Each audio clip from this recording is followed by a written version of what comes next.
Hey everybody, welcome to Get Creative. I've got a special episode today. I know sometimes I'll say that, but I've never been able to say that about a Puerto Rico episode. I've got Pedro Cardona. Pedro, how you doing, brother?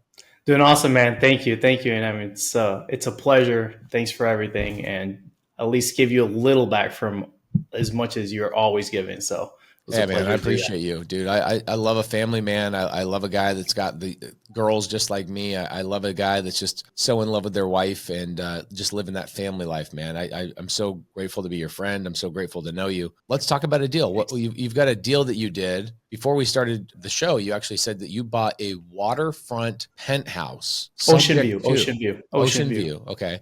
Yep, Ocean yep. View penthouse in Puerto Rico using subject to. Tell me all about that deal. Yeah, so it was a pretty cool deal, very interesting deal. I've been targeting some pre-foreclosure properties, and I was able to get a hold of this gentleman back in June. And so we were in communication, text messages and whatnot. And then there was going to be the auction in August. So I was trying to get ahead of him before the auction. And he was very slow to respond and whatnot. And just following up, I was able to just get in communication. We figured out what the arrears were. He authorized me in his account, which is very important when you're trying to do pre-foreclosures and stop an auction. He authorized me in his account so that I can then figure out what the reinstatement balance was, what the mortgage payoff was, and just help them get that done. And we literally closed on the property the day before the auction. Went to the bank, gave them their arrears check, which was $50-some thousand.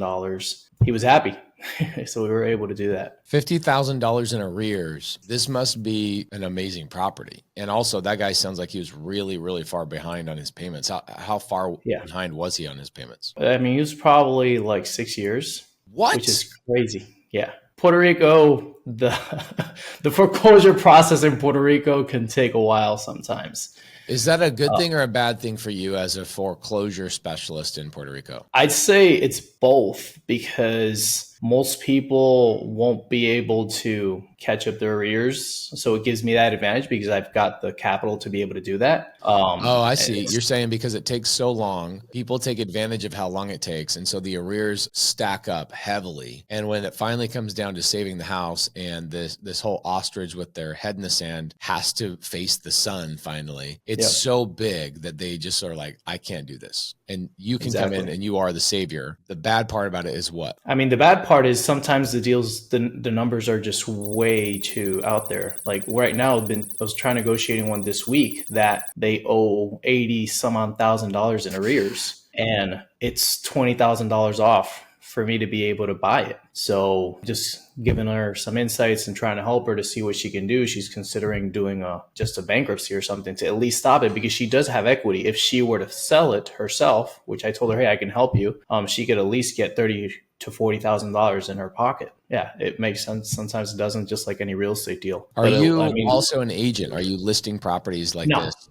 No. I'm just an investor.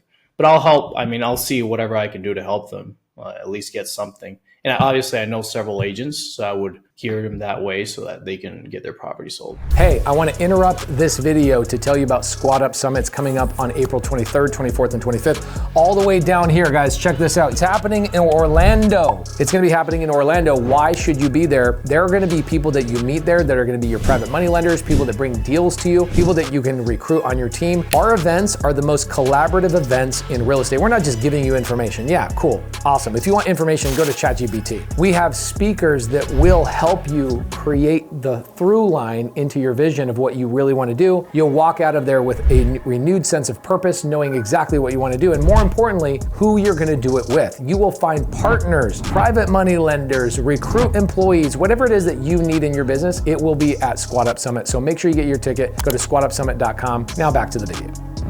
I love this. Okay, so how often do you think a foreclosure is happening in Puerto Rico? So Arizona, we have 10 foreclosures a day, and 2 of them actually get sold on auction a day. So about 60 a month, which is crazy if you think about that. 60 people get foreclosed a month in a market that I wouldn't say is a really heavy foreclosure market right now. 60 a month. That's a lot, actually, when you think about that. Like, people have tried to list the properties, investors have tried to lowball these up people. I would say if you are buying SubTo, you've got 60 opportunities to get a hold of these sellers. So I got 2 questions for you. How often does it happen for you there? And then 2, what is the best way to get a hold of these people? Because it does seem like foreclosures are like the hardest people to get a hold of. Yeah, 100%. And here it's even harder than it is in the States because we don't have as transparency of information as you guys have there. So, I mean, there's auctions usually Monday through Thursday. Usually Friday, they'll use to kick the people out of the houses. Dude, I mean, there's a lot more than 10, trust me. I mean, I keep a list of just certain towns that I'm tracking. And there's, I mean, just if I look at for the 16th of January that I'm looking at my list, I have like 8 in that one day. And I'm only targeting like 10 different towns out of 78. Wow. So there's a lot of foreclosures going on. Wow. So yeah, there's a huge opportunity there. And the thing, like I said, in Puerto Rico, it's hard to get data, hard to get information, hard to get the people's phone numbers. So it's like a freaking private investigator work to try to get people's phone numbers. So I'll do true people searches. I'll get on Facebook. I'll get on Instagram. I'll see if we have friends in common. If we do, I'll reach out to the friends in common. It's freaking like detective work. I imagine that door knocking is a big deal there in Puerto Rico because of this. Yeah. I've been able to do a couple door knocks. Now, sometimes the problem with that is we have a lot of gated communities. So we have a lot of middle class and above gated, even lower class. I mean, I sold a house in a gated community that I sold it for 140. So, and we have even low end gated communities. So it's harder to get into sometimes. But I have found luck. Actually, the 4 pre-foreclosures that I've done have all been gated communities, which is interesting now that I think about it. The 4 SubTos that I've done. That's interesting to think about that, though. I mean, I imagine a gated community is a much nicer community, right? So these people are like, this is an ocean view penthouse that you bought subject to. Like, what the heck was going on with this guy's life? Did you get much of the backstory of what was going on? Yeah, a little bit. So he moved back to the United States. He used to manage a hotel here. He had it on a lease in Isla Verde, in the hotel, one of the hotel areas in Puerto Rico. And he's been gone for at least 6 or 7 years. He had a tenant in the property, but his tenant, that didn't even cover the payment and the mortgage. So he fell behind. He fell behind. I'm not sure the full situation back home because he lived in Florida. So he flew in from Florida. He was of Indian background or Muslim background. So he flew in from Florida and he came in a couple days before. We met up, we talked, I explained to him everything, and the day before we closed. So we didn't get that much into his background other than he used to have a hotel in Puerto Rico, which was kind of crazy. I was like, this guy's in real estate. This guy's a business guy. How does this happen? But I mean, I've seen it time and time again. I mean, I had a doctor that I was helping through to avoid the auction as well. And I was like, holy cow, how does a doctor get into this? In that case, he was able to at least get a payment plan and whatnot. It's interesting. I've seen people that are doing well in real estate just take big hits on some of their deals and then just go, screw it, I'm just going to let it go. They cut their losses and they move on, type of thing. I've seen it, but when you're brand new into real estate and you run into somebody who has owned real estate, big hotels, they are also a businessman in Florida. You're like, dude, how did you not make payments on this penthouse for 5 or 6 years? What the heck? Now, I imagine he was pumped about the $50,000 you caught up the arrears. What did you do with the property? Did you wholesale this or did you end up keeping it in your portfolio? I actually flipped it. My intention initially was to keep it. Yeah, I flipped it. So it was a really cool deal. Actually, I wanted to keep it because I wanted to put it on Airbnb because it was fully furnished and ocean view. I mean, it was a cool property, but when I looked at the numbers, they just didn't really pan out based on the competition there. There was a lot of units on Airbnb in that same complex. I was like, it was barely going to break even. If one of my friends, he's like, just calculate the 4 weekends. If you can make it happen for the 4 weekends, then do it. If it doesn't, then don't. and it just didn't make sense with the mortgage payment. The mortgage was like a little over $2,000, and people were renting units for like $150 a night, and I'm like, no way. So I just cleaned it up, painted it, did a little, I mean, very little work. Probably put about $7,000 to $8,000 into it. What? That's and it? I flipped it. Yeah, it didn't need much work. How much you make Cleaned on it it? up. I made total profit was 72 grand. Oh my gosh. Yeah, that was profit. What's amazing to me is the fact that guy was in the situation in the first place, didn't pay the payments for 6 years. Also he could have turned around, put $8,000 in the property and made $70,000 and saved his credit himself. Like if you told me $100,000 renovation, I'd be like, that makes sense. But $8,000 renovation, it's crazy.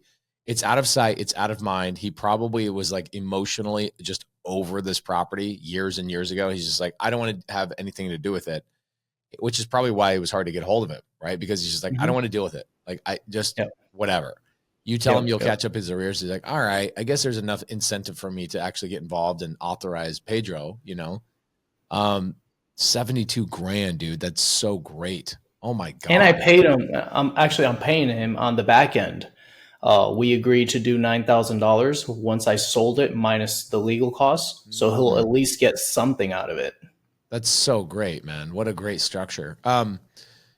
Couple more questions. And anybody that's in Puerto Rico, you guys got to hook in with Pedro and like send him opportunities. This is crazy. Question number one, how do people get a hold of you and how can people do deals with you?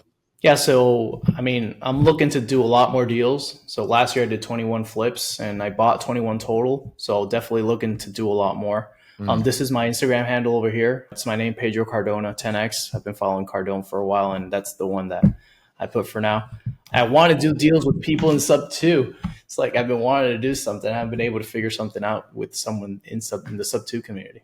I think that Puerto Rico is just not our strongest community. It's an interesting thing. We've got a massive Florida community, but Puerto Rico, we do have students in there. It's just like they're all solo. I have an interview next week with another student that is doing a lot of deals in Puerto Rico. They're a newer student, and I got to connect you guys.